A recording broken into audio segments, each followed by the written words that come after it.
দেখুন আমি একটা কথা বলি, সেটা হলো আজকে এই যখন ওই ঘটনাটা ঘটেছিল ওই সময়টা আমি হয়তো ওই পার্টিকুলার কোর্টে ছিলাম না, কিন্তু এটা ঘটনা আমি যেটা শুনেছি বিভিন্ন করিডোরে বিভিন্ন আইনজীবীদের থেকে, যে বিচারপতি সমস্ত আইনজীবীদেরকে রিকোয়েস্ট করেছিলেন যাদের মামলা ছিল তাদের বাদ দিয়ে বাকিরা কোর্ট থেকে বেরিয়ে যান। কিন্তু ওই হই হট্টগোলের সময় কিছু সরকারপন্থী মানুষজন রয়েছেন, আইনজীবীরাও রয়েছেন, যারা সংখ্যাটা বাড়িয়েছে। তুমিও ছিলে না সরকারপন্থী না সরকার বিরুদ্ধে, আমি সেই প্রশ্নই যাচ্ছি না। আমার প্রশ্ন হচ্ছে যে মাননীয় বিচারপতি কোন সংস্থাকে, পুলিশ হতে পারে, আদালতের যারা রক্ষা করেন তারা হতে পারে, তাদের অর্ডার দিয়ে কেন শান্ত একটি পরিবেশ তৈরি করা যেত না এমন পরিস্থিতি কি সত্যি সৃষ্টি করা যায় কলকাতা হাইকোর্টের মধ্যে, যাতে একটা পরবর্তী দিনে তার শুনানি নিতে হয়? দেখুন আমি বলি, কলকাতা হাইকোর্টে এই ধরনের বিশৃঙ্খলা এর আগেও ঘটেছে। আমি এর আগে একটা ঘটনা বললাম, যখন মুখ্যমন্ত্রী এটা করেছিলেন, যখন গিয়ে সিবিআই দপ্তরে ঝামেলা করেছিলেন, তখনও চিফ জাস্টিসের ঘরে এই ঘটনা ঘটেছিল এবং বিরাট ঘটনা। তুমি আমায় বলো, একটা সভ্য সমাজে এই রকম একটা গুরুত্বপূর্ণ মামলার ক্ষেত্রে কলকাতা হাইকোর্টের ঐতিহ্যশালী, মানে আমি বলছি দেশের মধ্যে 1 নম্বর হাইকোর্টের একটা ডেকোরাম মেনটেন করা যাবে না? না ডেকোরাম, দেখুন ডেকোরাম মেনটেন করার জন্য হাইকোর্ট অ্যাডমিনিস্ট্রেশন ডেফিনেটলি চেষ্টা করেছে, এটা ঘটনা না। কিন্তু ঘটনাটা যেটা হচ্ছিল, ওখানে তো পুলিশ ছিল, পুলিশ ওখানে দাঁড়িয়ে, কলকাতা পুলিশ ওখানে, এই যে হাইকোর্টের যে টোটাল সিকিউরিটি সিস্টেমটা, সেটা কার দায়িত্ব? কোর্টে কে ঢুকবে, কে বেরোবে, কে যাবে, কে যাবে না, মামলার সময় কে থাকবে, কে থাকবে না, সেটা কার দায়িত্ব? সেটা তো কলকাতা পুলিশের দায়িত্ব। সেখানে তো এরকম করা যেত না, এজলাস খালি করে শুধু এই মামলার সঙ্গে সংশ্লিষ্ট যারা তাদের প্রবেশাধিকার দিয়ে এই মামলা চালানো যেত না? আমি যেটা বলছি 8 ঘন্টা মুলতবি করে করা যেত না? আমি জানি না, আমি একেবারে নাদান এই বিষয়ে, আমি জানতে চাইছি। না এটা ডেফিনেটলি করা যেত, এটা ডেফিনেটলি করা যেত। কিন্তু সেই সময় যা বিশৃঙ্খলা হয়েছে, তিনি বিচারপতি, তিনি কোর্ট থেকে চলে গিয়েছেন। তার পরবর্তীকালে পুলিশের একটা দায়িত্ব ছিল। এবারে যদি দেখা যায়, দেখুন আইনজীবীদের মধ্যে আমি একটা আপনাদের কথা বলি, যখন আইনজীবীরা কোর্টে ঢোকে সবাই তো সবাইকে চেনে, সবার সাথেই সবার সম্পর্ক ভালো। একদম বাস্তব কথা থেকে বলছি, সবসময়তেই বিচারপতিরা একদম অর্ডার দিয়ে সব আইনজীবীকে ঠেলে বার করে দাও, এটা করাটা সবসময় সম্ভব হয় না। এটা কোর্টের মধ্যে এই ডেকোরামটা মানা হয়। অনেক সময় আইনজীবীদের রিকোয়েস্ট করা হয় যে চলে যাও। এর আগেও কলকাতা হাইকোর্টে বার অ্যাসোসিয়েশনে যখন ঝামেলা হয়েছিল, তখন কিন্তু হাইকোর্ট স্ট্রং অ্যাকশন নেয়নি, যে ঝট করে, যখন একেবারে কন্ট্রোলের বাইরে চলে গেছে তখন হাইকোর্ট অ্যাকশন নিয়েছে। সাধারণ মানুষ তো ন্যায় বিচার পেলেন না। বটম লাইনটা কি? ন্যায় বিচার।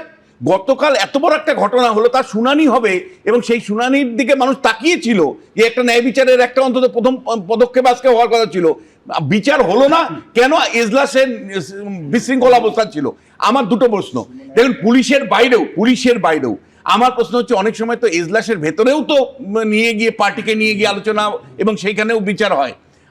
আমি কিন্তু ব্যক্তিগতভাবে মনে করি যে সমস্ত জায়গায় যদি পচে যায় সুমনদা, যখন অন্ধকার চারিদিকে, আপনি পুলিশে গিয়ে বিচার পাচ্ছেন, পুলিশের কাছে ন্যায় বিচার পাচ্ছেন না, রাজনৈতিক দল আপনাকে ন্যায় বিচার দিতে পারছে না, তারপরেও আমরা প্রতি আদালতে যাব।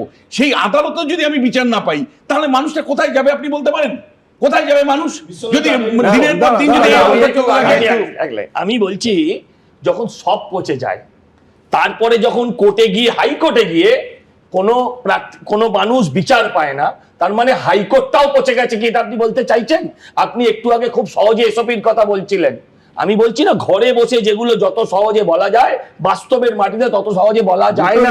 হাইকোর্টের বিচারপতির কাছে রাইট ছিল। তোমার ব্যর্থতাটাকে আজকে আমার ব্যর্থতা তোমার ইডির ব্যর্থতাটাকে রিলেট করে দিও না কোর্টের আজকে ন্যায় বিচারের সাথে। আপনি বলতে দিচ্ছেন না। আমার বক্তব্য হচ্ছে, ইডি যেভাবে ব্যর্থ, আপনারা দর্থহীন ভাষায় আজকে বলুন যে হাইকোর্টও বিচার দিতে ব্যর্থ। আপনারা বলুন, আমিও বলছি হাইকোর্ট বিচার দিতে ব্যর্থ। আপনারও সে সাহস থাকলে আপনি এটা বলুন। আমি মনে করি না যে হাইকোর্ট বিচার দিতে ব্যর্থ। আজকে একটা ঘটনা ঘটেছে, হাইকোর্টের জজ সাহেব আজকে ওটা 14 তারিখে তিনি মামলাটা পোস্টপোন করেছেন। মামলা দেখুন আগে পরে পোস্টপোন হয়, নর্মাল জুডিশিয়াল অ্যাডমিনিস্ট্রেশনে চালাতে গেলে পোস্টপন হয়, এটা আমি মনে করি না। তবে হ্যাঁ, যেহেতু আমরা বিচার বিভাগের প্রতি সম্পূর্ণ শ্রদ্ধাশীল, এই প্রশ্ন তোলার অধিকার আমাদের প্রত্যেকের আছে যে মাননীয় বিচারপতির প্রতিও তো এটা একটা অসম্মান। এই পরিস্থিতির ওপর কেন নিয়ন্ত্রণ পাওয়া গেল না, এই প্রশ্ন তুলবো না? তার জন্য যদি জেলে যেতে হয়, জেলে যেতে হোক। বিচার ব্যবস্থার অপমান, ব্যক্তি বিচারপতির থেকে গোটা বিচার ব্যবস্থা। একটা প্রশ্ন করব, জাস্টিস কেন অর্ডার দিল না পুলিশকে ওখানে বসে, চেয়ারে বসে? দেখুন আমি এই যে তুমি clear করো না। আমি এই প্রশ্নটার উত্তর দিচ্ছি। এটা তো ওই বাকি করে দেবে, একটু আমরা সত্যি না, আমরা justice কেন? আইনজ্ঞ আমি নই, উত্তর দিচ্ছি। অন্য প্রসঙ্গ। আমরা হ্যাঁ, প্রত্যেকটা কিন্তু করতে পারি। আমার ইডির বক্তব্য বানগুলো আমায় যে খেতে হলে বিক্রম এগুলো খাবে না। কথাটার উত্তর দিয়ে নি। ইডির বানগুলো আমায় খেতে হয়, তো বিক্রমকে না খেতে না, হবে না, আমরা না, প্রত্যেকটা আমি এখানে কোনো ন্যায় বিচার দিয়ে নি। তার মানে এই পাসিং দা বাকের মধ্যে যেটা হবে সেটা হচ্ছে কেউ দায় নেবে না এবং আলটিমেটলি ন্যায় বিচার বলে কিছু থাকবে না। আমি আবার বলছি, আমরা বিশ্বাস করি যে ভারতবর্ষের জুডিশিয়ারি যে জায়গা মানুষকে যে আলো দেখাচ্ছে, সেই আলোর ওপর গোটা দেশের মানুষের ভরসা আছে এবং ভরসা থাকবে। কিন্তু আজকের ঘটনা বোধহয় হাইকোর্টের পরিবেশ নিয়ে যারা চিন্তাভাবনা করেন, আমাদের থেকে অনেক বিশেষজ্ঞ, তারা চিন্তাভাবনা করলে ভালো হবে। তার কারণ হচ্ছে এই ধরনের ঘটনায় যদি মামলার দিন পিছোতে থাকে তাহলে নিঃসন্দেহে সাধারণ মানুষের কাছে সেটা হতাশার, এবং আজকে এত বড় একটা ঘটনা, এত হাই প্রোফাইল কেসে এটা ঘটেছে বলে আমরা এতটা আলোচনা করছি। এটা একজন ব্যক্তির হতে পারে, এটা কোনো সংস্থার হতে পারে, হয়তো খবরেই আসবে না, শিরোনামেই আসবে না, আলোচনায় আসবে না। কেন কলকাতা হাইকোর্টের ভেতরে মামলা চালানোর মতো, শুনানি শোনার মতো একটা পরিবেশ রক্ষা করা যাবে না? আবার বলছি, এই পাসিং দা বাকের খেলা অবশ্যই এখানেই শেষ হোক। এবিপি আনন্দ, এগিয়ে থাকে, এগিয়ে রাখে।